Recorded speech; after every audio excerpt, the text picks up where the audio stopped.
आप सभी का इस क्लास में स्वागत है। आज हम इस क्लास में एनसीईआरटी की जो अपनी सीरीज चल रही है उसमें 7वीं हमारी क्लास है और आज हम एनसीईआरटी पार्ट 2 का जो सेकंड अध्याय है उस पे हम चर्चा करेंगे, जिसका नाम है ग्रामीण और नगरीय जीवन में सामाजिक परिवर्तन एवं सामाजिक व्यवस्था।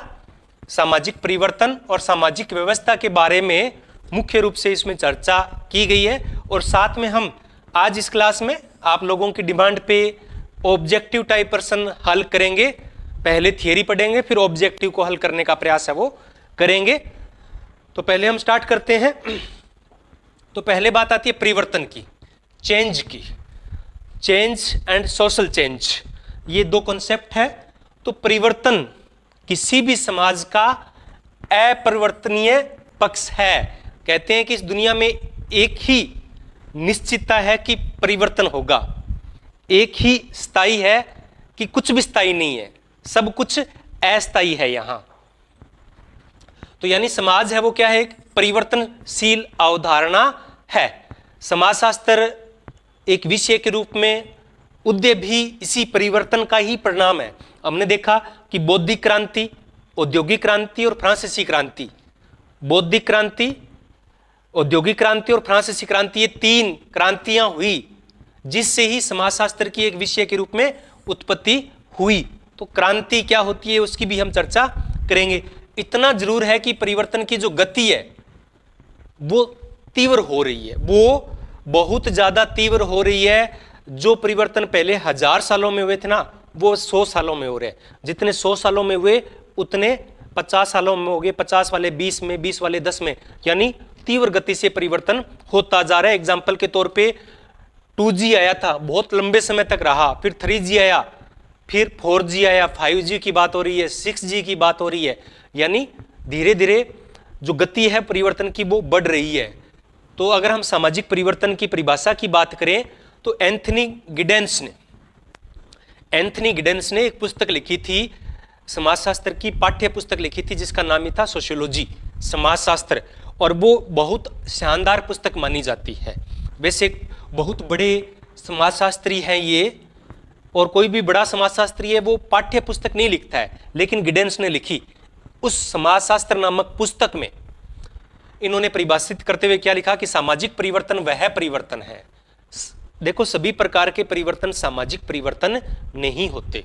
कुछ परिवर्तन आर्थिक भी होते हैं, कुछ राजनीतिक भी होते हैं, कुछ भौगोलिक भी होते हैं। हाँ, उनसे सामाजिक परिवर्तन होने की संभावना हमेशा बनी रहती है।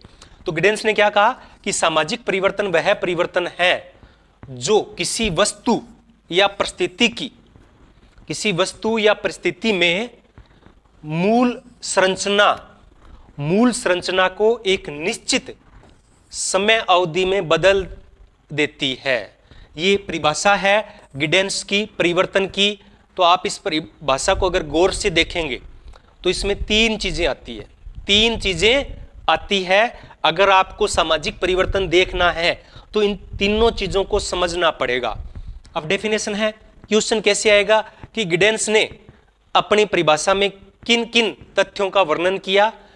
तो नंबर 1, परिस्थिति, वस्तु, परिवार है। परिवार कोई वस्तु हो गई, परिस्थिति हो गई, घटना हो गई, तो हमें एक चीज लेनी पड़ेगी। उसमें हम क्या करेंगे, फिर जो उसकी मूल स्ट्रक्चर है, उसकी मूल स्ट्रक्चर में परिवर्तन देखेंगे, चेंज देखेंगे। कब देखेंगे? समय अवधि में। यानी समय अवधि होना जरूरी है। कोई चेंज है वो एक दिन में थोड़ी आता है, चेंज लंबे समय के बाद आते हैं। अचानक से कोई भी चेंजिंग नहीं आती है, क्रांतिकारी होती है, पर उसके भी सामाजिक प्रभाव है वो धीरे धीरे ही आते हैं। तो गिडेंस की परिभाषा में तीन चीजें हैं, आप नोट करना। 1 परिस्थिति, 2 समय अवधि और तीसरा उसमें परिवर्तन। तो परिवर्तन को समझने के लिए किसी वस्तु के अंदर 2 समय अवधि के अंदर क्या परिवर्तन आया है वो सामाजिक परिवर्तन कहलाता है। तो समाज के किसी भी क्षेत्र में होने वाला परिवर्तन क्या कहलाता है? सामाजिक परिवर्तन कहलाता है। समाज के क्षेत्र कौन से हैं? सामाजिक संबंधों में। अब देखो, मैक्याइवर एक ऐसे थिंकर हैं जिन्होंने कहा कि समाज सामाजिक संबंधों का जाल है। और जब इन सामाजिक संबंधों में परिवर्तन आता है तब समाज में परिवर्तन आता है। तो ये मैकआइवर की परिभाषा होगी। तो सामाजिक संबंधों पे सबसे ज्यादा जोर मैकआइवर ने दिया है, तो उनकी परिभाषा ये हो जाएगी, सामाजिक संस्थाओं में परिवर्तन, सामाजिक संगठन में, संरचना में कोई भी प्रकार का परिवर्तन आता है तो वो सब सामाजिक परिवर्तन की श्रेणी में आते हैं। लेकिन इन परिवर्तनों को समझना बहुत मुश्किल काम है, आसान काम नहीं है। सामाजिक परिवर्तन अत्यधिक जटिल होते हैं। सामाजिक परिवर्तनों की प्रकृति क्या होती है? अत्यधिक जटिल है। आपके जो भी क्वेश्चन है आप कमेंट में या चैट बॉक्स में लिख सकते हैं। इस क्लास के अंत में आपके सभी आंसर का जो क्वेश्चन है उनका आंसर देने का प्रयास है वो मैं करूंगा। गुड इवनिंग, आप सभी को एक बार पुनः इस क्लास में स्वागत है। मुख्य रूप से बिहार और यूपी से जो कैंडिडेट जुड़े हुए हैं उनका भी बहुत बहुत स्वागत है। और हम धीरे धीरे ऑब्जेक्टिव टाइप क्वेश्चन भी हल करने का प्रयास है वो इस क्लास में भी करेंगे और आगे आने वाली क्लासों में भी करेंगे। सामाजिक परिवर्तन की प्रक्रियाएं, अब ये जो सामाजिक परिवर्तन होता है ना, एक जैसा नहीं होता है। तो सामाजिक परिवर्तन की प्रक्रियाएं, प्रक्रिया क्या है सामाजिक परिवर्तन की? तो अब क्या होता है कि कुछ परिवर्तन होते हैं बहुत मंद गति से होते हैं कि उनका पता ही नहीं चलता। जैसे किसी व्यक्ति की हाइट तेज हो रही है, मैं अभी बता रहा था समयावधि। अब कोई एक व्यक्ति ऐसी थोड़ी है 5 दिन में उसकी हाइट बढ़ जाएगी, लेकिन जब हम 1 साल बाद में चेक करेंगे तब उसकी हाइट में कुछ बच्चे की हाइट है वो बढ़ जाएगी। तो एक हाइट हो गई, 2 समयावधि होगी 1 साल की, और चेंज क्या हो गया? हाइट में चेंज हो गया। तो जब धीरे धीरे और लंबे समय में कोई परिवर्तन होता है, जब परिवर्तन लंबे समय में धीरे धीरे होते हैं तो उसको क्या कहते हैं? उद्विकास कहते हैं। क्या कहते हैं उसे? उद्विकास कहते हैं। और ये उद्विकास की अवधारणा मैंने कल भी हमारे ये चर्चा में आया था। तो ये उद्विकासीय अवधारणा हमने जीव विज्ञान से ली थी। जीव विज्ञान में सर्वप्रथम डार्विन ने और डार्विन की 2 पुस्तकें हैं, वो भी आप नोट कर लेना, ये याद कर लेना कि 2 पुस्तक कौन कौन सी है। एक डिसेंट नाम से है और एक और है, एक 1959 के अंदर प्रकाशित हुई थी। ये दोनों पुस्तकें हैं वो महत्वपूर्ण है और दोनों कई बार परीक्षा में पूछी जा चुकी है। इन सब का वर्णन मैंने एक सामाजिक परिवर्तन नाम से मेरी 2 क्लास और है। ये तो एनसीईआरटी बेस पे रखा है हमने। 2 क्लासें और है जिनमें मैंने सामाजिक परिवर्तन के बारे में डिटेल के अंदर बताया है। एक सामाजिक परिवर्तन और एक सामाजिक परिवर्तन के सिद्धांत, तो उनको डिटेल में मैंने बता रखा है जितनी भी क्लासें हैं, और उन सब के लिंक मैं वीडियो के डिस्क्रिप्शन में दे रहा हूं। तो आज हमारी सामाजिक परिवर्तन है, तो इसके जो डिटेल क्लास है उनके लिंक आपको इस वीडियो के डिस्क्रिप्शन में मिल जाएंगे। तो सर्वप्रथम जीव विज्ञान के अंदर उद्विकास की अवधारणा को डार्विन ने रखा और सिद्धांत दिया था योग्यतम की उत्तरजीविता, योग्यतम की उत्तरजीविता। तो डार्विन ने कहा कि प्रकृति के साथ जब लोगों का सामंजस्य हुआ, अंतःक्रिया हुई, तो जिन लोगों ने, जिन प्राणियों ने, जिन जीवों ने प्रकृति के साथ अनुकूलन कर लिया, यानी अपने आप को प्रकृति के अनुरूप ढाल लिया, तो वो क्या हो गए? इसे कहा है योग्यतम की उत्तरजीविता। और जो नहीं कर सके एडजस्टमेंट प्रकृति के साथ, वो समाप्त हो गए। यानी योग्य कौन है? जो हर परिस्थिति के अंदर अपने आप को ढाल ले, वही योग्य है। जैसे डायनासोर की बात करते हैं, वो नहीं डाल सके तो समाप्त हो गए। जिराफ था, वो भी समाप्त हो सकता था, लेकिन उसने क्या किया कि अपनी गर्दन है उसकी उद्विकास के कारण धीरे धीरे धीरे बढ़ती गई और उसकी हाइट है वो 15 फीट तक चली गई। तो ये योग्यतम की उत्तरजीविता है। और इन्होंने बताया कि पहले जलीय जीवों का विकास हुआ, जलीय जीवों के बाद में स्तनधारियों का विकास हुआ, स्तनधारियों के बाद में मुख्य रूप से जो स्तनधारी है गोरिल्ला है, चिंपांजी है, इनका विकास हुआ, और इनके बाद में वर्तमान में मनुष्य, जिनको हम होमो सेपियंस कहते हैं, का विकास हुआ। तो ये क्या हो गया? एक उद्विकास हो गया। पहले एक कोशिकीय जीव आए, फिर बहुकोशिकीय जीव आए, अमीबा एक कोशिकीय जीव है। तो इस प्रकार से इसको जब समाज में, इस सिद्धांत को जब हम समाजशास्त्र में लागू करते हैं तो इसको क्या कहते हैं? सामाजिक डार्विनवाद, सोशल डार्विज्म, ये सिद्धांत है वो किसने दिया था? सामाजिक डार्विनवाद का स्पेंसर ने।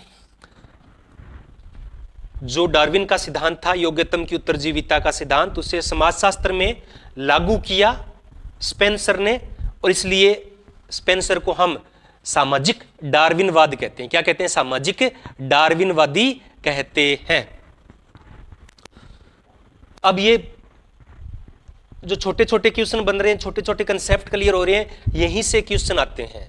बाहर से बहुत कम क्वेश्चन आते हैं। जब पीजीटी की हम बात करते हैं तो पीजीटी का बेस है एनसीईआरटी कक्षा 11 और 12। औरों में भी आते हैं, लेकिन पीजीटी का कोई भी एग्जाम हो उनमें, क्योंकि पीजीटी को कहाँ पढ़ाना है, यही एनसीईआरटी कक्षा 11 और 12 पढ़ानी है, तो उसका अच्छे तरीके से नॉलेज होना चाहिए। तो ये तो हो गया उद्विकास, जब परिवर्तन मंद गति से होते हैं, लेकिन जब परिवर्तन तुलनात्मक रूप से शीघ्र होते हैं या अचानक होते हैं, या व्यवस्था के अंदर आमूल चूल परिवर्तन आता है। क्या आता है? आमूल चूल परिवर्तन। तो उस परिवर्तन को क्या कहते हैं? उस परिवर्तन को क्रांतिकारी परिवर्तन कहते हैं। क्रांतिकारी परिवर्तन कहते हैं। तो मुख्य रूप से ये जो क्रांतिकारी परिवर्तन होते हैं वो राजनीतिक संदर्भ में प्रयोग किए जाते हैं, जैसे कि फ्रांसीसी क्रांति थी 1789 से लेकर 1789 में हुई थी, उसके बाद 1793 तक इसका विस्तार है वो रहा है। रूसी क्रांति है। तो ये जो क्रांति होती है वो मुख्यतः राजनीतिक संदर्भ में इनका प्रयोग किया जाता है, लेकिन जरूरी नहीं कि ये राजनीतिक संदर्भ में ही इनका प्रयोग हो, और भी किया जा सकता है, जैसे कि औद्योगिक परिवर्तन यानी औद्योगिक क्रांति, संचार क्रांति, इनका प्रयोग राजनीतिक संदर्भ में नहीं किया जा रहा है। तो पहला है मुख्यतः राजनीति किया जाता है, लेकिन पूर्णतः ये राजनीतिक अवधारणा नहीं है। अब ये जो परिवर्तन होते हैं, एक हो गया उद्विकासीय और दूसरा कौन सा हो गया? क्रांतिकारी। तो जो उद्विकासीय होता है उसको क्या बोलते हैं? रेखीय सिद्धांत बोलते हैं। क्या बोलते हैं? रेखीय सिद्धांत बोलते हैं। उद्विकास यानी एक निश्चित, जो जिराफ की बात आई ना, जिराफ पहले छोटा था, फिर बड़ा हो गया, फिर और बड़ा हो गया, फिर और बड़ा हो गया, यानी एक इसकी निश्चित दिशा है, एक ही दिशा में परिवर्तन हो रहे हैं। तो इस प्रकार के परिवर्तन को क्या कहते हैं? रेखीय परिवर्तन कहते हैं। एक होता है क्रांतिकारी परिवर्तन की हम बात कर चुके हैं, एक होता है चक्रीय परिवर्तन, यानी उसका एक सर्किल बनता है, परिवर्तन यहां से स्टार्ट होता है और घूम फिर के वापस यहीं पर आ जाता है। और कुछ और अवधारणाएं हैं परिवर्तन से जुड़ी हुई, जैसे कि विकास है, डेवलपमेंट, प्रगति, ये सब परिवर्तन से संबंधित अवधारणाएं हैं, जिनका मैंने जो डिटेल क्लास है उसमें चर्चा मैं कर चुका हूं। सामाजिक परिवर्तन की कुछ विशेषताएं होती है। क्या होता है? सामाजिक परिवर्तन सार्वभौमिक होते हैं। क्या होते हैं? सार्वभौमिक, यानी सभी समाजों के अंदर परिवर्तन होता ही होता है।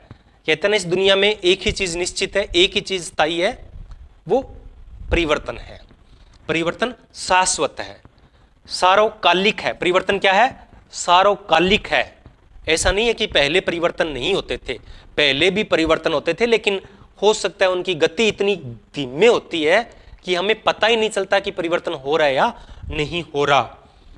और परिवर्तन की भविष्यवाणी करना मुश्किल है, थोड़ा मुश्किल है, क्योंकि कोई भी घटना घटित होती है, जैसे कि इजराइल और फिलिस्तीन का युद्ध छिड़ गया, यूक्रेन और रूस का युद्ध छिड़ गया, भारत के अंदर भी कोई ऐसा विशेष परिस्थिति बन जाती है, तो परिवर्तन अचानक से भी हो जाते हैं। तो इसलिए भविष्यवाणी करना बड़ा मुश्किल होता है। अब है सामाजिक परिवर्तन के कारण। सामाजिक परिवर्तन क्यों होते हैं, इसके पीछे कारण क्या है। मैं एक चीज छोड़ गया पीछे, एक छोड़ गया कि परिवर्तन होते हैं वो क्या होते हैं? संरचनात्मक और सांस्कृतिक परिवर्तन होते हैं। संरचनात्मक परिवर्तन और सांस्कृतिक परिवर्तन, ये हम प्लस 2 में जो सेकंड पार्ट है, प्लस 2 का जो सेकंड पार्ट है, उसका जो पहला लेसन है, वो पूरा का पूरा लेसन ही संरचनात्मक और सांस्कृतिक परिवर्तन पे है। तो इनकी डिटेल में चर्चा हम वहां पर करेंगे कक्षा 12 पार्ट 2 लेसन फर्स्ट। तो इसमें संरचनात्मक होते हैं, नगरीकरण हो गया, औद्योगिकरण हो गया, ये सब संरचनात्मक है। और सांस्कृतिक जो विचारों में परिवर्तन होता है वो क्या होते हैं, सांस्कृतिक होते हैं। अब हम कारणों की बात करें तो सामाजिक परिवर्तन है वो समाज के अंदर से भी हो सकते हैं, समाज से बाहर भी हो सकते हैं। जैसे कि एग्जाम्पल के तौर पे राजा राम मोहन राय ने, जिनको हम आधुनिक भारत के पिता के तौर पे जानते हैं, इन्होंने सती प्रथा का विरोध किया और सती प्रथा समाप्त हो गई। तो ये परिवर्तन कहाँ हो गया, अंदर से आया। या जो भी समाज के अंदर से जो परिवर्तन आता है उसको बोलते हैं आंतरिक परिवर्तन या अंतर्जात कारण। तो वे कारण जो आंतरिक होते हैं या फिर बाहरी होते हैं, बहिर्जात कारक होते हैं। तो ये दो वर्गीकरण हो सकता है, आंतरिक कारण और बाहरी कारण। अगर हम इनके कारणों की बात करें तो एनसीईआरटी में स्पष्ट रूप से लिखा हुआ है कि हम सामाजिक परिवर्तन के 5 वृहद प्रकार के कारण हैं जिनके कारण समाज में परिवर्तन होता है। 5 कारणों की, बड़े कारणों की चर्चा है वो एनसीईआरटी में की गई है। ये 5 बड़े कारण कौन कौन से हैं? एक है आर्थिक कारण। क्या है? आर्थिक कारण। जब आर्थिक व्यवस्था में परिवर्तन आता है तब समाज में परिवर्तन आता है, और नई जो आर्थिक व्यवस्था उत्पन्न होती है तो उससे लोगों के जीवन में क्रांतिकारी परिवर्तन आ जाते हैं। जैसे कि पहले क्या था, औद्योगिक क्रांति नहीं हुई थी, तो आर्थिक व्यवस्था पहले क्या थी, अलग प्रकार की थी, जो राज्य नियंत्रित थी। लेकिन जैसे ही पूंजीवाद आ जाता है, औद्योगिक क्रांति का विकास होता है, समाज के अंदर क्रांतिकारी परिवर्तन होते हैं। तो पहला है आर्थिक कारण, और आर्थिक कारण को मूल माना है। मूल किसने माना? कि मूल कारण आर्थिक ही है और कोई कारण नहीं है। तो जो ये मानते हैं ना केवल आर्थिक कारण से ही सामाजिक परिवर्तन होते हैं, उनको बोलते हैं आर्थिक निर्धारणवादी। क्या बोलते हैं? आर्थिक निर्धारणवादी। यानी सामाजिक परिवर्तन का निर्धारण किससे होता है? अर्थव्यवस्था के कारण होता है। तो मार्क्स ऐसे ही, तो मार्क्स को आपको जरूर पढ़ना चाहिए। वैसे चौथी जो यूनिट आज हम सेकंड कर रहे हैं, चौथी यूनिट है, उसमें हम मार्क्स पे भी चर्चा करेंगे। दूसरा परिवर्तन बताया गया है भौतिक या मुख्य रूप से पर्यावरणीय परिवर्तन या भौतिक परिवर्तन। जब भौगोलिक स्थिति में, पर्यावरणीय परिस्थिति में परिवर्तन आ जाता है, जैसे भूकंप के कारण, बाढ़ के कारण, ग्लोबल वार्मिंग के कारण, इन सब से सामाजिक परिवर्तन होते रहते हैं। जैसे कि 2004 के अंदर सुनामी आया था, तो इंडोनेशिया है, श्रीलंका है, भारत के जो दक्षिण राज्य हैं, उनमें तीव्र गति से परिवर्तन होना शुरू हो गया।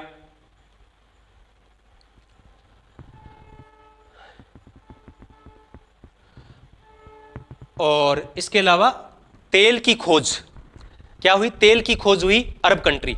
अरब में पहले क्या था? रेगिस्तान था। क्या था? रेगिस्तान था। रेगिस्तान था और वहां तेल की खोज हुई। तो तेल की खोज होते ही क्या हुआ कि वहां का पूरा सामाजिक ढर्रा बदल गया। जो लोग पहले ऊंट गाड़ों पे चलते थे वो बड़ी बड़ी गाड़ियों में घूमने लग गए। तो जो आदिम प्रकार की कल्चर था वो एकदम मॉडर्न कल्चर में बदल गया। तो ये सब किससे हुआ है? पर्यावरणीय कारण से। एक क्वेश्चन आया है, क्या सर आपकी इनकी क्लास से कक्षा 11 और 12 की एग्जाम क्लियर हो जाएगी या हम यूं ही, टाइम बहुत कम है? तो देखो, मान के चलिए कि 50% पेपर आपका, मैं बार बार कह रहा हूं 50% पेपर आपका कक्षा 11 और 12 से आएगा, और आया भी है और आएगा भी। 50% हो सकता है इससे हाई लेवल है वो क्वेश्चन पूछे जाए। तो अगर आप एनसीईआरटी कर लेते हो तो 50% आपका क्लियर हो जाएगा। इसके बाद में चीजें हैं वो और हो सकती है। राजनीतिक कारण, राजनीतिक कारणों से भी क्या होता है? राजनीतिक कारणों से भी सामाजिक परिवर्तन होता है। जैसे कोई कानून बनता है, जैसे कि अभी मैंने कहा कि महिलाओं को संपत्ति में अधिकार दिया गया, तो महिलाओं में संपत्ति का अधिकार दिया गया। हम चर्चा कर रहे थे, कल भी चर्चा की थी। तो उससे क्या हुआ, उन्होंने जो अपनी मूल संपत्ति थी उसमें से अधिकार लेना शुरू हो गया।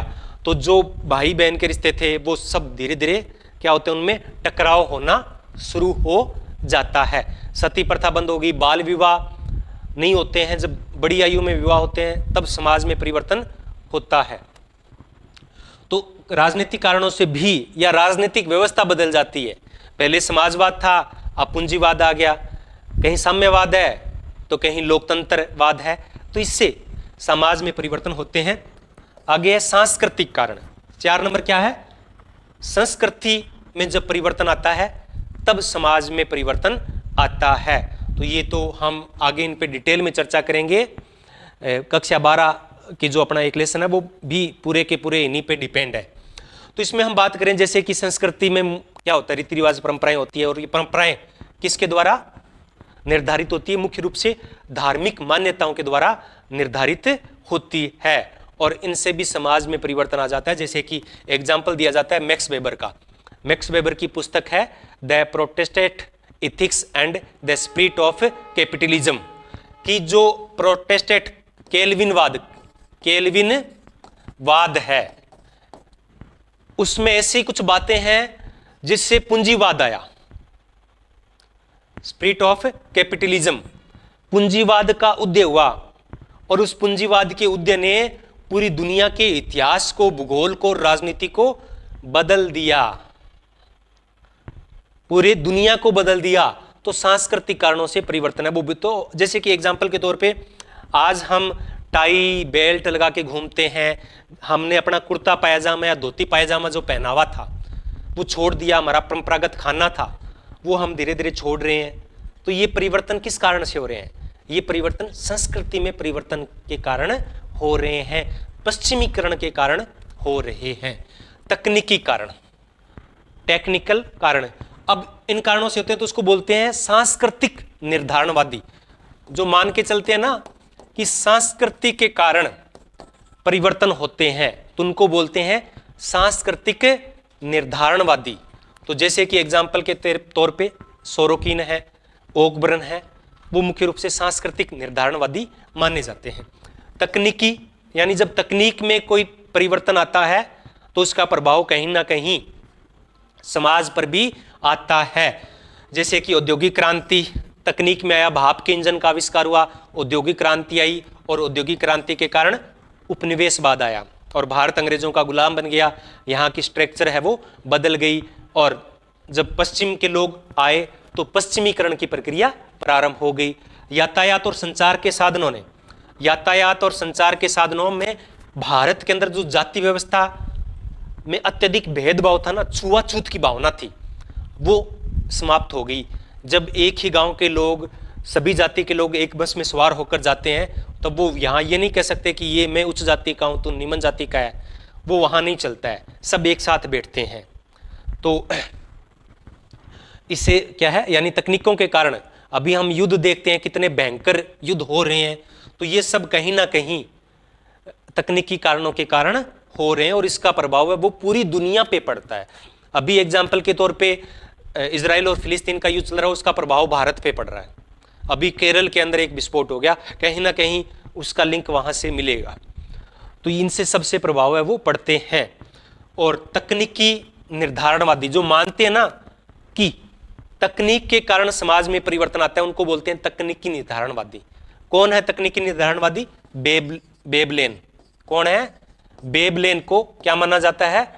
तकनीकी निर्धारणवादी माना जाता है।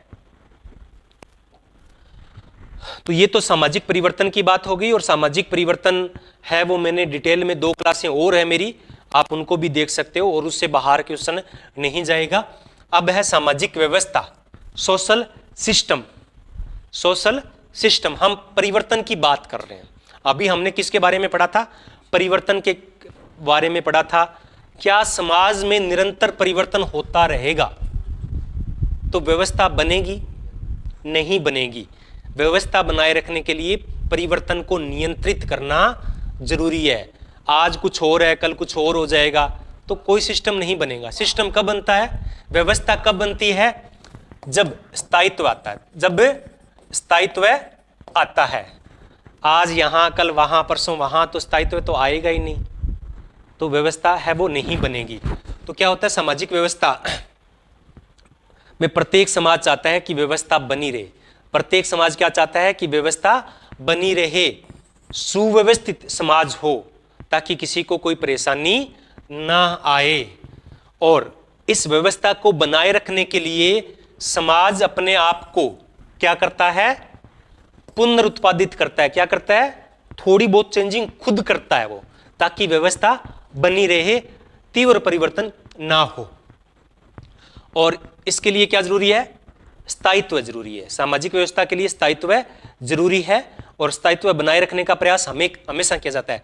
हम भी एक परिवर्तन, क्या कहा कि परिवर्तन शाश्वत नियम है, लेकिन हम परिवर्तन पसंद नहीं करते हैं। आपको जब बोलता है कि आपके गांव से, आपके शहर से आप दूसरे शहर में चले जाइए, आप नहीं जाना चाहते, क्योंकि आप चेंजिंग नहीं लाना चाहते। हम व्यवस्था को बनाए रखना चाहते हैं, हम मूल रूप से परिवर्तन को पसंद नहीं करते हैं। और कुछ लोग ऐसे होते हैं जो परिवर्तन को स्वीकार नहीं करते हैं, वो परिवर्तन विरोधी होते हैं। वो परिवर्तन विरोधी होते हैं। परिवर्तन विरोधी कौन लोग होते हैं ऐसे, जो परिवर्तन को पसंद नहीं करते हैं?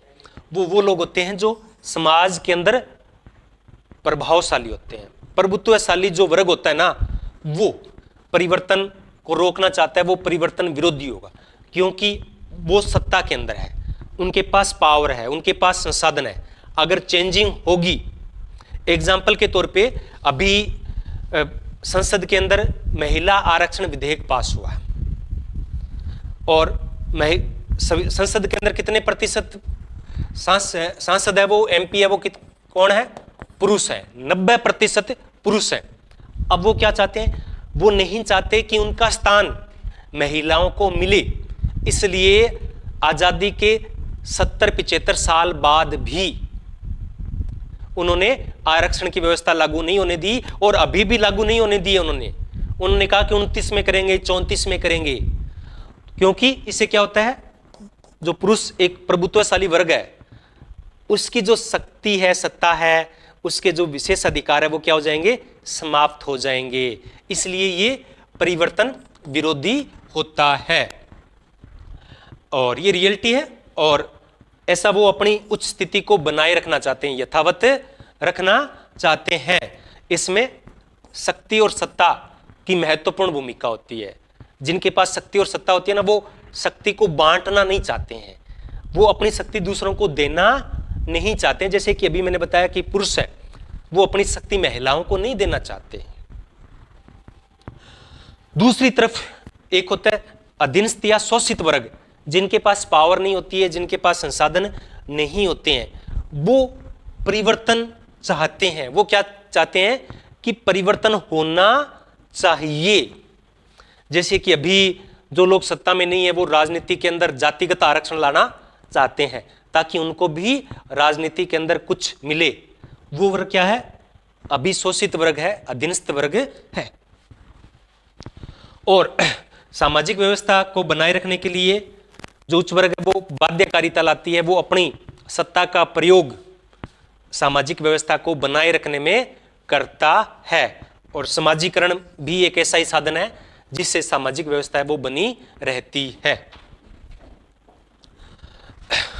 आगे है प्रभाव, सत्ता एवं कानून।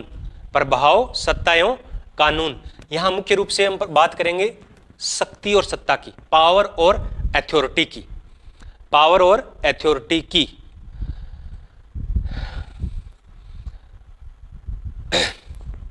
आपके जो भी क्वेश्चन है, मैं उनका आंसर है वो लास्ट में दूंगा, आप छोड़ दीजिए। इससे क्या है कि मेरा ध्यान इधर हो जाता है, तो मैं यहाँ अपनी एकाग्रता बना ही नहीं रख सकता।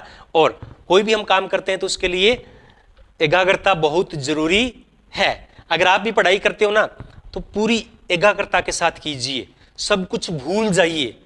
अगर आप पढ़ाई करना ना, आपके 1 घंटे पढ़ो, 2 घंटे पढ़ो, लेकिन जब भी पढ़ो भूल जाओ पूरी दुनिया को। और जब आपका 1 महीना अभी बचा है एग्जाम के अंदर, तो सब कुछ भूल जाओ, आप इस दुनिया को भूल जाओ और ये मान के चलो कि मैं ही सर्वश्रेष्ठ हूं, जो कुछ हूं मैं ही हूं। क्योंकि ये पारिवारिक जिम्मेवारियां, ये नातेदारी की जिम्मेवारियां, ये हमें बाधित करती है अपने मार्ग में आने से। और लोग कहेंगे कि उसने तो मुझसे बोलना छोड़ दिया, इसको तो घमंड हो गया है। कोई बात नहीं, उनको बोलने दीजिए।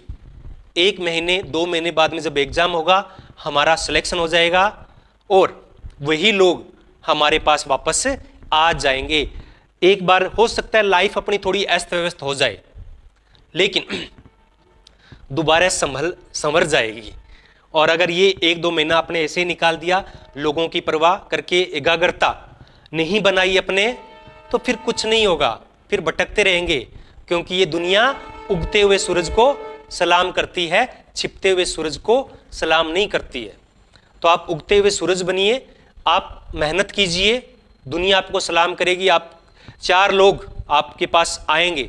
अगर आपके पास कुछ भी नहीं है ना, तो कोई नहीं आएगा आपके पास। तो 1 महीना ये सब कुछ भूल जाइए और पूरा का पूरा अपना सब कुछ सर्वोत्तम प्रयास कर दीजिए। सर्वोत्तम भी जो कुछ है वो इस 2 महीने के अंदर ही होने वाला है। तो सत्ता और शक्ति की हम बात करें तो कुछ चीजें वेद होती है, कुछ चीजें अवेद होती है। कुछ चीजें वेद होती है। वेद का मतलब होता है कि उचित है, जो सही है, जो ठीक ठाक है, जो न्यायपूर्ण है, यानी जो समाज के मानदंडों के अनुरूप है। तो उसे हम क्या कहते हैं? उसे हम वेद कहते हैं, उसको हम सही कहते हैं। बहुत लोग नाराज हो गए, फोन पे बात ही नहीं। कोई बात नहीं, मत करने दो। सिलेक्शन होने के बाद सबसे पहले वही लोग आपको बधाई देंगे। मैक्स वेबर ने क्या कहा कि सत्ता कानूनी शक्ति है। सत्ता कानूनी क्या है? शक्ति है। देखो, डूबते सूरज और उगते सूरज का अर्थ आप समझो, करते हैं। सूरज को तो हम, या जो भी है, मैं चलो बाधित हो जाएंगे। उगते सूरज को ही सलाम किया जाता है सामाजिक दृष्टिकोण से। वो हमारे धार्मिक चीजें हैं, उनको आप अलग छोड़ दीजिए। सत्ता कानूनी शक्ति है। मैक्स वेबर ने क्या कहा? सत्ता कानूनी शक्ति है। एक होती है पावर और एक होती है अथॉरिटी। शक्ति, शक्ति से तात्पर्य होता है, शक्ति से तात्पर्य होता है कि किसी को बाध्य करना, किसी के विरोध के बाद भी।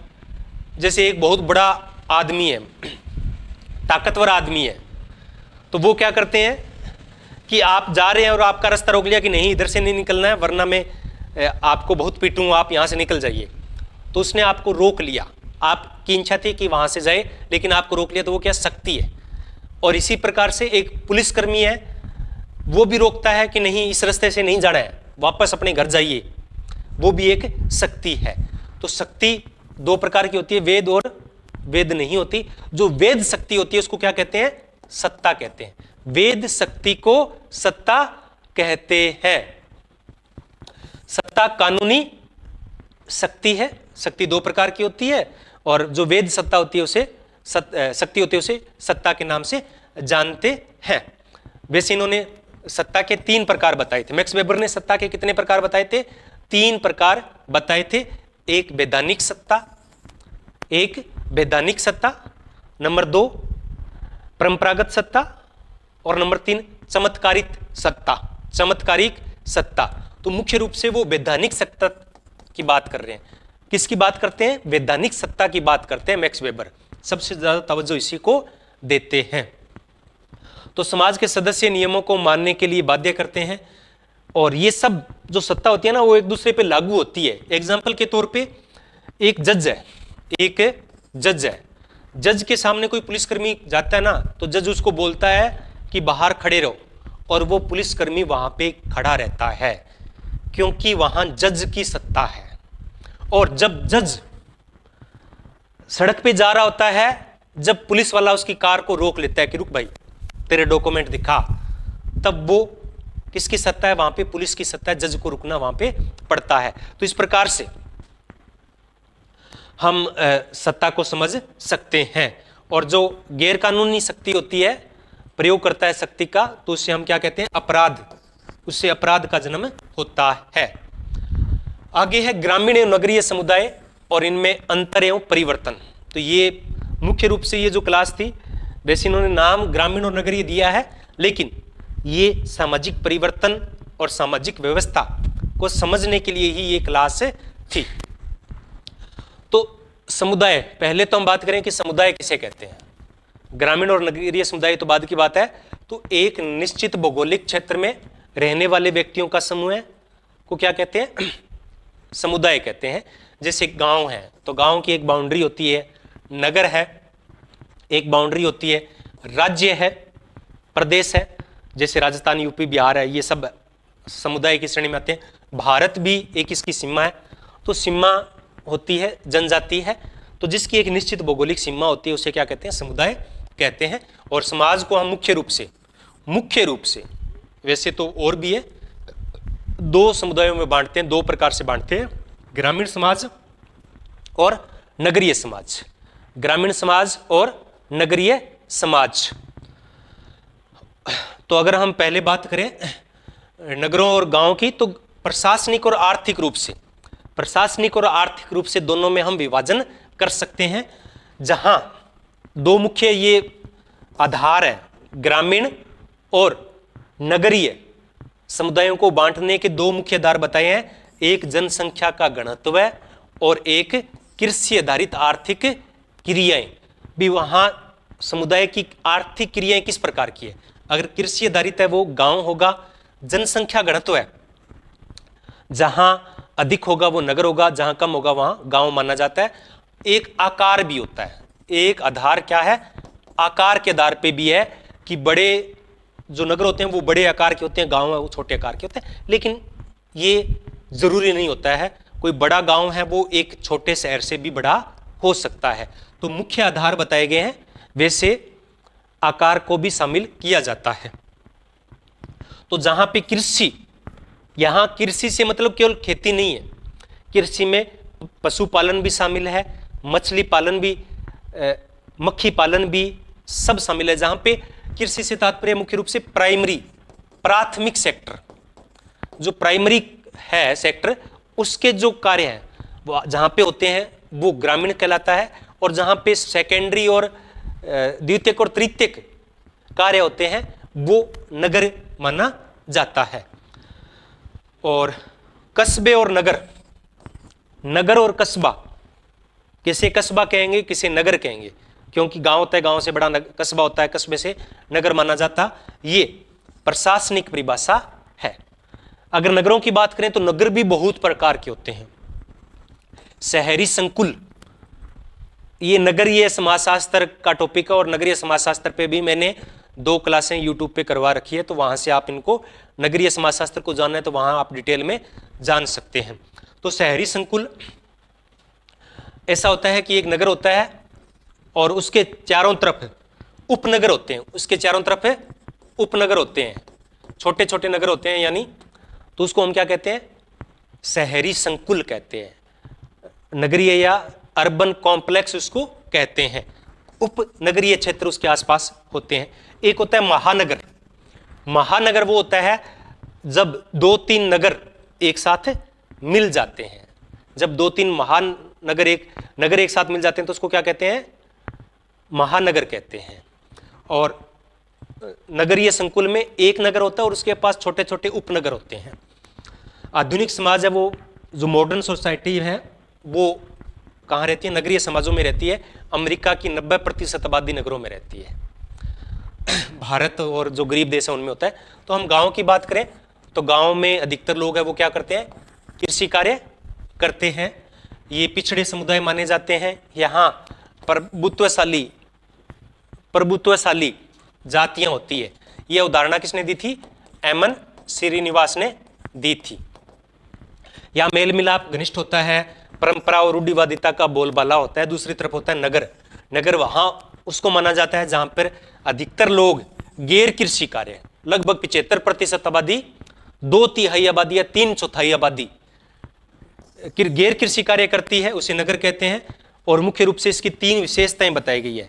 नगर की अगर बात करें तो जनगणना के हिसाब से 3 विशेषताएं बताई गई है कि जिसकी आबादी 5000 से अधिक हो, जिसका जनसंख्या घनत्व है 400 व्यक्ति प्रति वर्ग किलोमीटर से अधिक हो। तो ये 2 तो महत्वपूर्ण नहीं है, सबसे महत्वपूर्ण है कि जहां अधिकतर आबादी गैर कृषि कार्य करती हो उसे गैर कृषि, यानी नगरीय और ग्रामीण में अंतर का मुख्य कारण क्या है? व्यवसाय है। सबसे बड़ा जो अंतर करने का वो क्या है? व्यवसाय है। नगरों में सुख सुविधाएं अधिक होती है, व्यक्ति है उसका नगरों में पोषण होता है। क्या है? नगर है वो व्यक्ति का पोषण करते हैं, शोषण नहीं करते हैं। क्या करते हैं? पोषण करते हैं। इसी प्रकार से जो कलाकार होते हैं, जो लेखक होते हैं, वो क्या कहते हैं नगरों को? कि नगर है व्यक्ति का स्वर्ग है। नगर है व्यक्ति का स्वर्ग है। वैसे कोई मेरा जैसा है जो गांव में रहता है तो वो तो उसको तो नगर है वो नरक जैसे लगते हैं, लेकिन जो कलाकार और जो लेखक होते हैं वो क्या कहते हैं कि व्यक्ति का स्वर्ग है नगर, क्योंकि वहां उनको सारी सुविधाएं मिलती है जो गांव में नहीं मिलती है। तो ये तो सुविधाएं हैं, लेकिन दुविधाएं भी बहुत है नगरों के अंदर। नगरों के अंदर लोग बहुत ज्यादा बेघर होते हैं, फुटपाथ पे अपना जीवन यापन करते हैं। आप किसी बड़े शहर में जाओगे तो फुटपाथ के अंदर आपको रात को बहुत सारे लोग, सैकड़ों हजारों लाखों लोग वहां पे मिल जाएंगे। मलिन बस्तियां होती है। क्या होती है? मलिन बस्तियां होती है। वहां की दशाएं बहुत ही खराब होती है। तो ये होता है। और कई बार नगरों के अंदर क्या होता है? सांप्रदायिकता के कारण, यहां 2-3 क्वेश्चन बनेंगे जो कि इंपॉर्टेंट है। सांप्रदायिकता के कारण, सांप्रदायिकता मतलब जब धर्म के आधार पे, जाति के आधार पे दंगे होते हैं, तब नगरों के अंदर गेटोआइजेशन की प्रक्रिया बढ़ जाती है। बस्तीकरण, हिंदी में क्या कहेंगे? बस्तीकरण की प्रक्रिया बढ़ जाती है। क्या होता है ये गेटोआइजेशन? क्या होता है? गेटोआइजेशन होता है कि नगरों में, गांव में तो एक जाति के, एक ही वर्ग के लोग रहते हैं, लेकिन नगर के अंदर भिन्न भिन्न प्रकार के लोग रहते हैं। एक मोहल्ले के अंदर विभिन्न जातियों के, विभिन्न धर्मों के लोग मिल जाते हैं। लेकिन जब सांप्रदायिक दंगे होते हैं तब क्या होता है?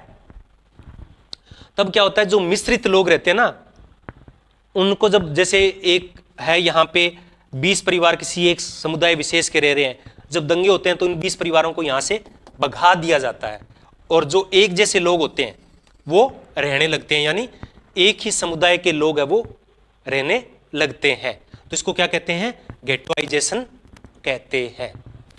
गेटो शब्द है वो मुख्य रूप से जो यूरोप में यहूदी बस्तियां हैं उनके लिए प्रयोग है वो किया जाता है। यहूदी बस्तियां यानी एक ही समुदाय के लोग जहां पर निवास करते हैं।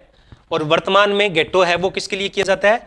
जिस समुदाय में, जिस क्षेत्र में एक ही जाति के, एक ही धर्म के, एक ही पहचान के, एक ही एथनिक ग्रुप के लोग रहते हैं, तो उसको क्या कहते हैं? गेटो कहते हैं। पहले ये किसके लिए प्रयोग हुआ था? यहूदियों के लिए हुआ था। इसी प्रकार से आजकल नगरों के अंदर गेटेड समुदाय, गेटेड कम्युनिटी, संरक्षित समुदाय, हिंदी में क्या कहेंगे? संरक्षित समुदाय, और अंग्रेजी में कहेंगे गेटेड कम्युनिटी। क्या होता है ये? कि नगरों में आप देखोगे ना तो ये कुछ जो अमीरों के मोहल्ले होते हैं, अमीरों की जो बस्ती होती है वो चारों तरफ से दीवार से बंद होती है। वो क्या होती है? उसके चारों तरफ दीवार होती है, एक ही मेन गेट होता है और उस पे सुरक्षाकर्मी लगा हुआ होता है। तो यानी एक ऐसा परिवेश जहां पे उच्च वर्ग रहता है और वो दीवारों से उस क्षेत्र की घेराबंदी करता है और प्रवेश और निकास को, एंट्री और एग्जिट को क्या करता है? नियंत्रित करता है। वहां पे एक चौकीदार लगा रहता है। तो इस प्रकार के समुदायों को क्या कहते हैं? गेटेड समुदाय कहते हैं, गेटेड कम्युनिटी कहते हैं। इनमें समानांतर यानी पानी की भी अलग ही व्यवस्था होगी, बिजली की भी अलग ही व्यवस्था होती है। और अब धीरे धीरे क्या हो रहा है कि जो पहले नगर थे, जैसे परंपरागत जो राज्य थे, उनकी जो राजधानियां थी वो क्या थे? उनकी शक्ति थी, वो शक्ति के केंद्र थे। लेकिन अब जो नगर है वो शक्ति के केंद्र नहीं बचे हैं। जो मूल नगर थे वहां से लोग निकलकर बाहर आसपास के क्षेत्र में निवास करने लग गए हैं। तो यानी जो शक्ति केंद्र थे उनका पतन हो रहा है। इस पतन को क्या कहते हैं? बद्रीकरण कहते हैं। क्या कहते हैं? बद्रीकरण कहते हैं, जेंट्रिफिकेशन कहते हैं। यानी जो निम्न वर्ग परिवेश है वो उच्च या मध्यम परिवेश में बदल जाता है। बद्दर लोग जहाँ पे निवास करने लग जाते हैं आसपास के क्षेत्रों में, तो ये बद्रीकरण कहलाता है। तो ये हमारी आज की क्लास थी। अब हम सामाजिक परिवर्तन से रिलेटेड कुछ प्रश्नों को हल करने का प्रयास है वो करते हैं। उससे पहले मैं आपके जितने भी क्वेश्चन हैं उनका समाधान कर देता हूं। चलना एक बार।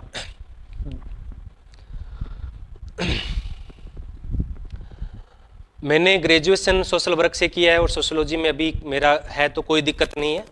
एमए आपका होना चाहिए। आगे चलना। बिहार से चलो ठीक, आगे चलो, आगे चलो। ये हाँ ये है, पता नहीं कहाँ से पढ़े किस, ठीक है बता दिया मैं कहाँ से पढ़ने की। थियरी आप पढ़ो, मैं करवा रहा हूँ। और आप यूथ कंपटीशन टाइम की एक ऑब्जेक्टिव टाइप क्वेश्चन आती है, 7404 क्वेश्चन उसमें आएंगे। तो जो आपके सब्जेक्ट लगता है कि ये हमारे सिलेबस के अंदर है, तो आप उनको अध्ययन कीजिए। पहले थियरी को पढ़िए, फिर ऑब्जेक्टिव टाइप प्रश्नों को हल कीजिए।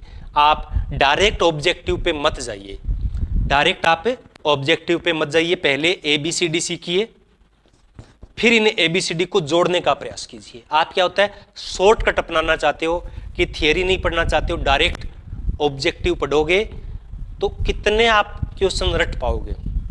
थ्योरी और आजकल जो क्वेश्चन आते हैं ना, वो अंडरस्टैंडिंग बेस आते हैं, अंडरस्टैंडिंग बेस आते हैं।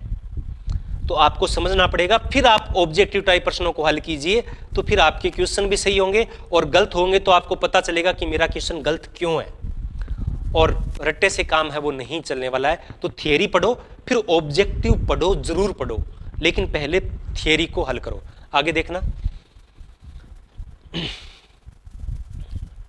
आगे। Good evening, good evening, good evening. Paper है क्या क्लास से हो जाएगा? देखो नेट का पेपर है। मेरी क्लास मैंने लगभग 250 क्लासें लगा रखी है, 250-250 क्लासें। तो मैंने जिन टॉपिक की करवाई है वो टॉपिक मैंने कंप्लीट करवाया है। हो सकता है मैंने कुछ टॉपिक नहीं करवाया, तो वो आपको अलग से पढ़ना पड़ेगा, फिर वो मैं गारंटी नहीं दे सकता हूँ। इतना कह सकता हूँ जो मैंने क्लासें दी है, जिन टॉपिक्स को मैंने करवाया है, उससे बाहर प्रश्न आने की संभावना बहुत बहुत बहुत कम है। आगे चलना, आगे। सर आपका क्लास बहुत अच्छा है, लेकिन 25 ऑब्जेक्टिव क्वेश्चन लास्ट में, आज 25 करवा दिए मैंने, करवाऊंगा 25 ऑब्जेक्टिव क्वेश्चन करवाने की कोशिश है वो करेंगे। आगे चलना, रेखीय परिवर्तन, चक्रीय परिवर्तन, ठीक है। आगे कंटिन्यू, कंटिन्यू, चलो चलो आगे चलो। आगे है क्या सर आपकी क्लास से 11 और 12 PSC की एग्जाम क्लियर हो जाएगी? मैं बता चुका हूँ कि 50% यही से आएगा, बाकी कुछ और भी आपको इसके अलावा भी पढ़ना पड़ेगा, लेकिन ये बेस है, ये नहीं पढ़ा तो आगे भी परेशानी आपको आएगी। आगे चलना, आगे चलो, आगे चलो। 50 के लिए आप कुछ भी पढ़ो, टाइम है तो आप पढ़िए। जैसे बुक्स है, किसी ओपन यूनिवर्सिटी की एक साहित्य भवन पब्लिकेशन की एक बड़ी बुक आती है। कुछ लोग कहते हैं कि सर हमारे पास टाइम नहीं है, तो बड़ी बुक है वो नहीं पढ़ पाएंगे, तो वो अलग अलग स्टेज पे हो आप, तो कहीं से भी कुछ तो होगा आपके पास, तो वहाँ से पढ़ सकते हो। वरना मेरा एक एप्लीकेशन है सोशियोलॉजी क्लासेज इन हिंदी के नाम से, लास्ट में मैं उसके बारे में बताऊँगा। तो वहाँ पे आप डाउनलोड करके फ्री किताबें डाउनलोड कर सकते हो, तो वहाँ से भी आप थियरी को पढ़ सकते हो। ठीक, आगे चलो, आगे आगे, इधर से कंटिन्यू, कंटिन्यू, टाइम हो रहा है, चलो आगे चलो। बस मेरे हिसाब से और कोई क्वेश्चन है नहीं, लास्ट में चले जाओ। थोड़ा वो बीच में से एक और था बड़ा क्वेश्चन। हाँ, ये सर मैं पटना से हूँ और सेट बिहार के लिए आपका ही वीडियो से लाभ मिला और मेरा हो गया है। चलो अच्छी बात है, PDF के बारे में भी चर्चा करेंगे आगे। चलो आगे चलना। सर UGC नेट के लिए सोशियोलॉजी की थिंकर्स की कौन सी बुक लेना है? तो वो साहित्य UGC नेट के लिए आप है वो ले सकते हैं। UGC नेट के जो थिंकर्स हैं, मॉडर्न थिंकर है, वो रावत पब्लिकेशन की आएगी, SL दोषी की। रावत पब्लिकेशन, SL दोषी राइटर है, मॉडर्न थिंकर के नाम से आएगी, आधुनिक समाजशास्त्रीय विचारक के नाम से आएगी, तो वो आप ले सकते हैं। चलिए ठीक है, अब हम क्वेश्चन है वो हल कर लेते हैं। पहला क्वेश्चन है परिवर्तन से संबंधित है। ये जो क्वेश्चन मैं लेके आया हूं वो अपने +2 में भी आएंगे, एनसीईआरटी के अंदर ही है। जो आज मैं क्वेश्चन करवा रहा हूं वो एनसीईआरटी के अंदर है, लेकिन +2 की है। क्योंकि जो क्वेश्चन आ रहे थे वो मैंने बता दिए कि गेटेड समुदाय किसे कहते हैं, बद्रीकरण किसे कहते हैं, गेटोआइजेशन क्या है। तो कुछ अलग क्वेश्चन है कि एक निम्न हिंदू जाति अपने से उच्च जातियों की जीवन शैली का अनुकरण करती है तो उसे क्या कहते हैं? तो उसे क्या कहते हैं? उसे हम क्या कहते हैं? संस्कृतिकरण कहते हैं। क्या कहते हैं? संस्कृतिकरण कहते हैं। जब हम ब्रिटेन की या पश्चिम देशों की संस्कृति को ग्रहण करते हैं तो उसको क्या कहते हैं? पश्चिमीकरण कहते हैं। पर संस्कृतिकरण यानी हम दूसरे की संस्कृति को ग्रहण करते हैं तो उसको क्या कहते हैं? पर संस्कृति ग्रहण कहते हैं। तो पश्चिमीकरण है वो पर संस्कृतिकरण की एक प्रक्रिया है। सात्वीकरण, जब दो भिन्न संस्कृति के लोग एक दूसरे के साथ आत्मसात कर लेते हैं, पूर्णतया मिल जाते हैं, उनमें भेद करना बड़ा मुश्किल हो जाता है, तो वो क्या होगा? सात्वीकरण होगा। आगे है उद्विकास का सर्वप्रथम प्रयोग किसके द्वारा किया गया? उद्विकास का सर्वप्रथम प्रयोग किसके द्वारा किया गया? बताइए आप, बताइए। प्रश्न नंबर 2 का उत्तर क्या होगा? फटाफट बताइए, आगे चलें फिर हम, क्योंकि ये बिल्कुल आसान सा है लेकिन फिर भी कंफ्यूज करने वाला है, यहां पे आप मात खा सकते हैं। तो बताइए क्वेश्चन नंबर का उद्विकास का सर्वप्रथम प्रयोग किसने किया? ए बता रहे हो, ए बता रहे हो, ए बता रहे हो, नहीं है।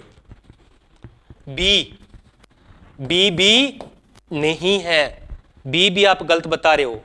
सी राइट, राइट क्या है? सी है, बी नहीं है।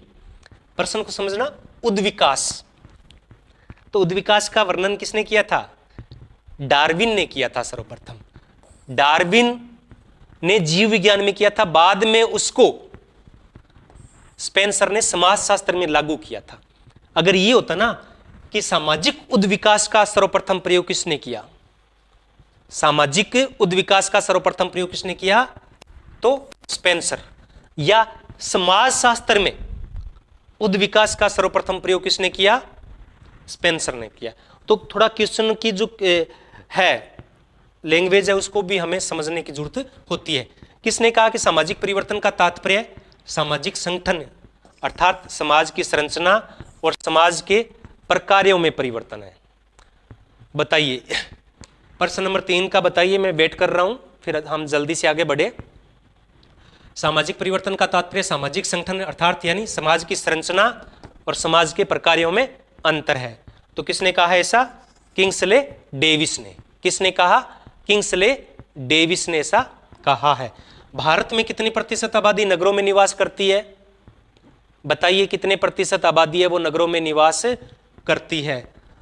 30.16, 31.16, 28.84, 29.84। तो क्या होगा? 31.16 और 68.84% आबादी गांव में और 31.16 कहां करती है? नगरों में निवास करती है। आगे है निम्न में से वह सामाजिक परिवर्तन तो धीरे धीरे विभिन्न चरणों से होता है, उसे क्या कहते हैं? उसे क्या कहते हैं? तो प्रसार होता है। संस्कृत समाज में परिवर्तन का एक कारण प्रसार भी होता है। एक होता है विभेदीकरण। विभेदीकरण और सत्रीकरण में अंतर होता है।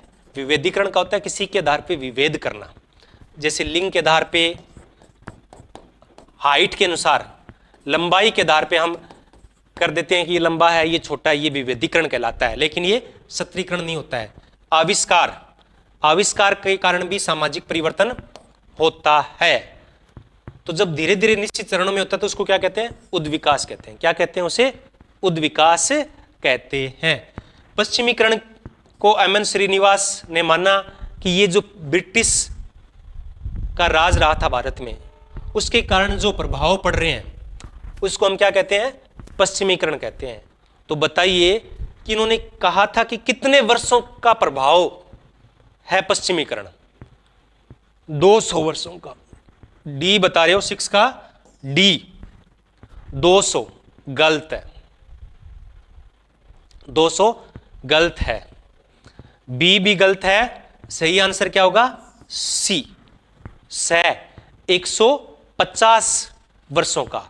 इन्होंने अपनी परिभाषा में स्पष्ट रूप से लिख रखा है कि ब्रिटिश प्रभाव लगभग जो 150 वर्षों तक किया था भारत पे, उसके प्रभाव को हम क्या कहते हैं? पश्चिमीकरण कहते हैं।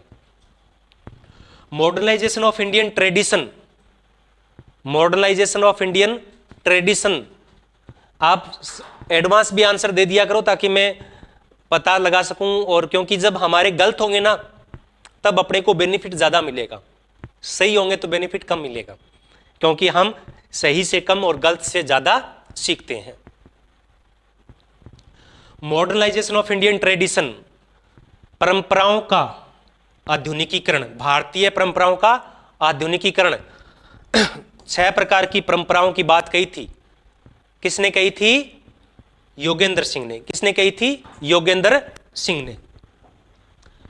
प्रश्न नंबर 8, किसने कहा कि प्रगति का अर्थ है अच्छाई के लिए परिवर्तन, इसलिए प्रगति में मूल्य निर्धारण होता है? जो मैं बात कर रहा था ना, विकास, विकास क्या होता है? परिस्थिति के अंदर गुणोत्तर सकारात्मक वृद्धि होना। और प्रगति क्या होता है? प्रगति होता है निर्धारित मूल्यों के अनुसार। पहले से हम डिसाइड करते हैं कि हमें ये टारगेट प्राप्त करने हैं, उसके अनुसार जो परिवर्तन होता है, जो अच्छाई के लिए जो परिवर्तन होता है, इसमें मूल्य निर्धारण होता है, तो उसको क्या कहते हैं? प्रगति कहते हैं। ये किसने कहा? डी ओकबर्न ने। किसने कहा? डी ओकबर्न ने कहा है। प्रश्न नंबर 9, कि निम्न में से संरचनात्मक परिवर्तन की प्रक्रिया कौन सी है? मैंने बताया था ना, परिवर्तन 2 प्रकार के होते हैं, संरचनात्मक और सांस्कृतिक परिवर्तन। तो संरचनात्मक परिवर्तन क्या है? संस्कृतिकरण, लौकिकरण, आधुनिकीकरण, ये सब क्या है? सांस्कृतिक परिवर्तन है। संरचनात्मक परिवर्तन क्या है? नगरीकरण है। क्या है? नगरीकरण है। प्रश्न नंबर 10, मार्क्स के अनुसार सामाजिक परिवर्तन का मुख्य कारण क्या है? परिवर्तन का मुख्य कारण क्या है? तो मैंने क्या कहा था? मार्क्स क्या है? क्या है? आर्थिक निर्धारणवादी है। क्या है? आर्थिक निर्धारणवादी है मार्क्स। प्रश्न नंबर 11, निम्न में से कौन सी विशेषता पश्चिमीकरण की नहीं है? जल्दी जल्दी बताइए। प्रश्न नंबर 11 का क्या होगा सही आंसर? वेट कर रहा हूं। ऐसे भी मत बताइए कि उसका नंबर लिखिए और फिर बताइए कि उसका आंसर क्या है, क्योंकि मुझे पता नहीं चल रहा कि आप किसका बता रहे हैं। मैं पूछ रहा हूं 11 का क्या होगा? आगे लिखिए भेजिए ABCD। 11 का क्या होगा? 11 का बौद्धिकता, लौकिकता, धार्मिकता या तार्किकता। इन्होंने कहा है कि पश्चिमीकरण की विशेषता नहीं है। 11 का A, C, A, बौद्धिकता तो पहले भी थी, लौकिकता पश्चिमीकरण की देन है, तार्किकता पश्चिमीकरण की देन है, और धार्मिकता पश्चिमीकरण की देन नहीं है। लौकिकता और धार्मिकता एक दूसरे के विरोधी मान सकते हैं, तो धार्मिकता पश्चिमीकरण की विशेषता नहीं है। पश्चिमीकरण से तो धार्मिकता कम होती है, लौकिकीकरण बढ़ता है। प्रश्न नंबर 12, किस समाजशास्त्री ने बौद्धिक विकास को सामाजिक परिवर्तन का कारण माना? Merton, Comte, Davis, Parsons. 12 का बताइए। 12 का C, किंग्सले डेविस नहीं, गलत है, किंग्सले डेविस। डी, पार्सन्स नहीं, गलत है, पार्सन्स। सी भी गलत है। क्या होगा? कॉम्टे। अगस्ट कॉम्टे ने कहा कि बौद्धिक विकास के कारण सामाजिक परिवर्तन होता है। कॉम्टे ने भी उद्विकासीय सिद्धांत दिया था और समाज के उद्विकास के 3 अवस्थाएं बताई थी। 3 अवस्थाएं कौन कौन सी बताई थी? धार्मिक अवस्था, फिर तात्विक अवस्था और फिर प्रत्यक्षवाद। क्या? प्रत्यक्षवाद। तो ये क्या है? बौद्धिक विकास है। पहले धर्म पे तवज्जो देते थे, फिर इसको प्रत्यक्षवाद को क्या बोलते हैं? वैज्ञानिक अवस्था भी बोलते हैं। यानी धीरे धीरे क्या हो रहा है? बौद्धिक विकास हो रहा है और इसके कारण समाज के अंदर परिवर्तन हो रहा है। धार्मिक जब युग था तो हम सभी चीजों को धर्म के दृष्टिकोण से देखते थे और फिर तात्विक आए और आज हम वैज्ञानिक तार्किक रूप से देखते हैं घटनाओं को। अब धर्म का महत्व धीरे धीरे कम होता जा रहा है। तो ये सब किसकी देन है? बौद्धिक विकास की देन है और कॉम्टे का ऐसा मानना है। आगे है 13 नंबर क्वेश्चन। किस जाति के अध्ययन के आधार पे अमन श्रीनिवास ने संस्कृतिकरण की अवधारणा दी? तो ये तो शायद सारे ही सही बता देंगे, लगभग कुर्ग।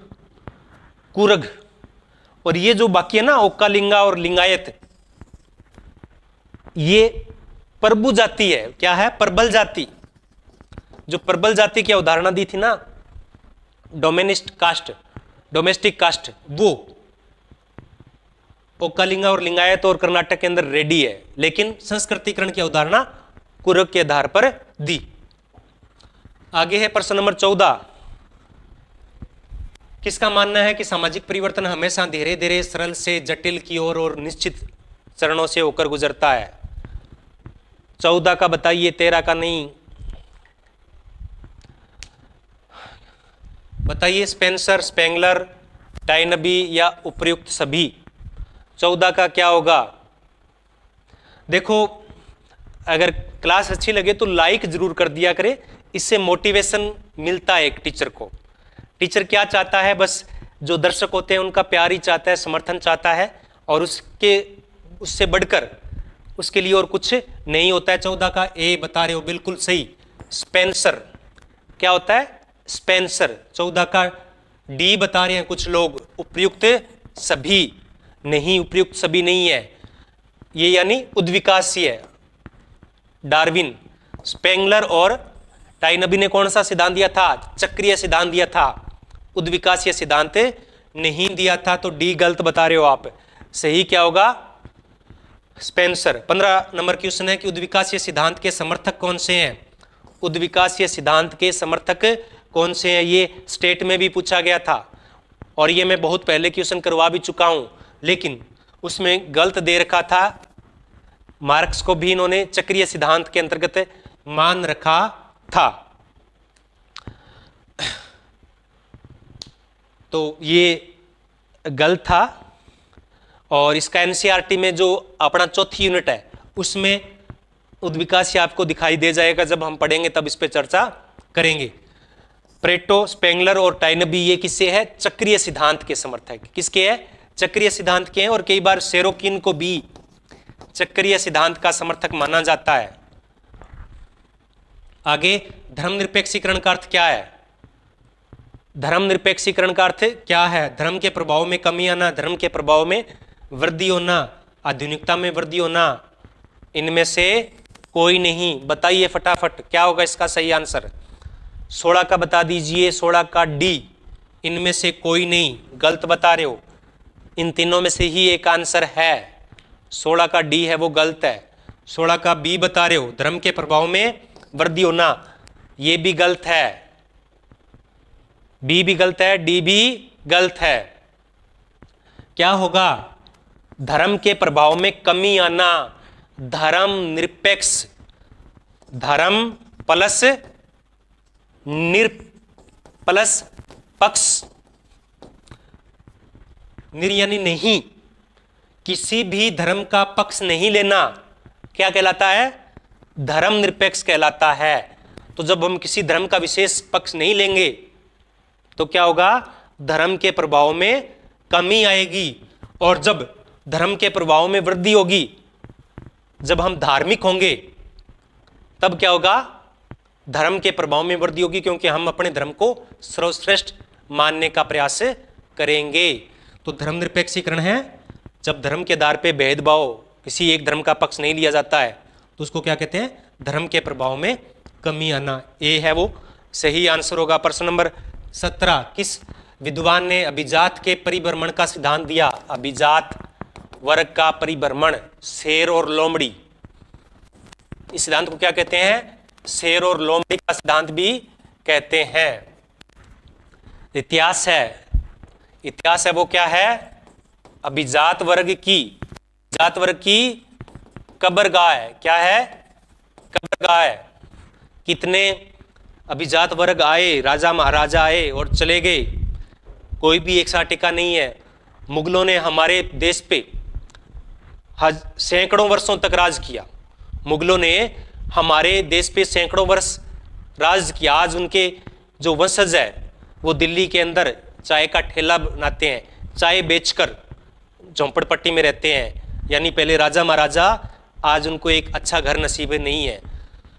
तो इतिहास है वो अभिजात वर्ग की कब्रगाह है, अभिजात वर्ग है वो परिभ्रमण होता रहता है। तो किसने कहा? विल्फ्रेड परेटो ने। किसने कहा? विल्फ्रेड परेटो ने। 18 का बता दीजिए। Social change in modern India. Social change in modern India पुस्तक है वो किसके द्वारा लिखी गई है? 17 का बी। गलत बता रहे हो, मैंने ये तो बता ही दिया। टाइनबी है वो गलत है। 17 का A, social change in modern India, Yogendra Singh नहीं, गलत है। 18 का ए है वो गलत है। क्या होगा? C D. 18 का डी बता रखा है सी दुबी, गलत है। 18 का सही क्या होगा? सी एम.एन. श्रीनिवास। यही वो पुस्तक है जिसमें इन्होंने संस्कृतिकरण की अवधारणा दी थी। क्या है? कौन सी है? Social change in modern India. Bharat में, आधुनिक भारत में सामाजिक परिवर्तन। क्या हो जाएगा? आधुनिक भारत में सामाजिक परिवर्तन। क्रुक्स पे इन्होंने शोध पत्र लिखा था, उसमें इन्होंने संस्कृतिकरण का किया था। लेकिन अगर पुस्तक आ जाए तो social change in modern India में इन्होंने बात की थी। प्रश्न नंबर 19, सामाजिक परिवर्तन का सीमाओं का सिद्धांत किसने दिया? 19 का बता दीजिए। सीमाओं का सिद्धांत सर्वप्रथम किसने प्रस्तुत किया? 18 का हो गया। 19 का बताइए। 19 का डी, शेरोकिन। और बताइए। सी, स्पेंगलर, गलत। 19 का बताइए फटाफट। कौन सा होगा? शेरोकिन होगा। इसको सीमाओं का सिद्धांत, इसे पेंडुलम का सिद्धांत भी कहते हैं। इन्होंने कहा था, शेरोकिन ने, कि जो संस्कृति होती है वो कितने प्रकार की होती है? 2 प्रकार की होती है। एक भौतिक इंद्रिय संस्कृति, भौतिकवादी संस्कृति। एक आध्यात्मिक संस्कृति। दूसरी कौन सी होती है? धार्मिक या आध्यात्मिक संस्कृति। भारत की संस्कृति किस प्रकार की है? आध्यात्मिक संस्कृति है। पश्चिम की संस्कृति भौतिकवादी संस्कृति है, इंद्रिय परक संस्कृति है। और कोई भी समाज होता है वो इन दोनों के बीच में झूलता रहता है। कभी वो भौतिकवाद की तरफ चला जाता है, कभी वो आध्यात्म की ओर चला जाता है। और इसको बोलते हैं आदर्श संस्कृति। क्या बोलते हैं? बीच की स्थिति को क्या बोलते हैं? आदर्श संस्कृति। 3 प्रकार की संस्कृति बताई थी शेरोकिन ने। अब ये क्या हो गया? एक पेंडुलम हो गया। क्या हो गया? पेंडुलम। इसको पेंडुलम का सिद्धांत कहते हैं। 2 सीमा निर्धारित हो गई भी, इससे इधर नहीं जाएगी, इससे इधर नहीं जाएगी, सीमाओं का सिद्धांत। और इसको अगर हम उल्टा करेंगे, इस पेंडुलम को हम उल्टा करेंगे तो परिवर्तन आता है वो क्या? दोनों के बीच में झूलता रहता है, कभी ऊपर हो जाता है, कभी नीचे हो जाता है। तो क्या उसको क्या बोलेंगे? उतार चढ़ाव का सिद्धांत। क्या बोलेंगे? उतार चढ़ाव का सिद्धांत। प्रश्न नंबर 20, मैं क्या हो रहे हूं? पेज ने सामाजिक परिवर्तन के प्रतिमानों का उल्लेख किया। कितने प्रकार के प्रतिमान बताए? फटाफट बताइए। कितने प्रकार के प्रतिमान मैं क्या हो रहे हूं? पेज ने बताए। 3 प्रकार के प्रतिमान। कितने प्रकार के?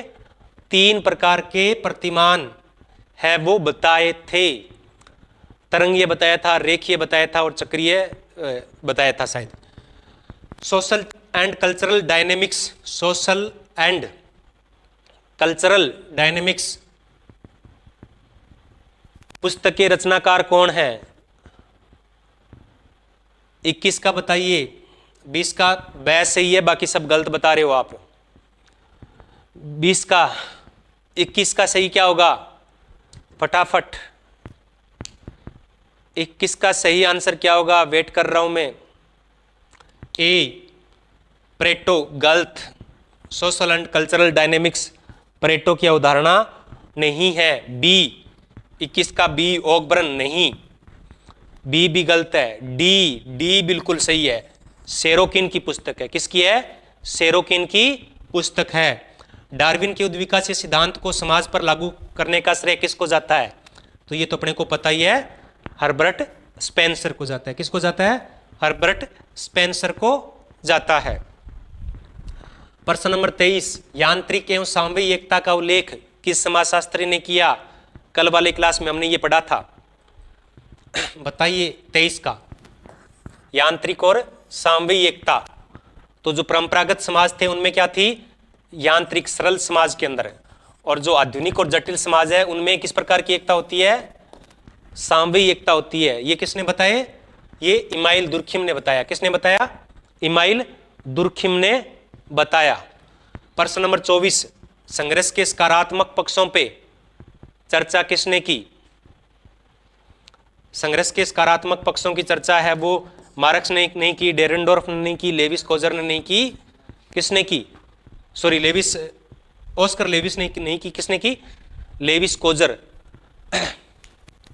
इनकी पुस्तक कौन सी थी, the function of social conflict, सामाजिक संघर्ष के प्रकार्य, social conflict, the function of social conflict. 23 का 24 का क्या हो जाएगा, लेविस कोजर। सिमेल ने भी चर्चा की थी, सिमेल ने भी बताए थे सकारात्मक प्रकार्य। सामाजिक परिवर्तन में किसने सत्ता को सर्वाधिक महत्वपूर्ण माना। सामाजिक परिवर्तन में किसने कहा कि सत्ता के कारण सामाजिक परिवर्तन होते हैं, मार्क्स ने, कोजर ने, लेविस ने या डेरेंडोर्फ ने।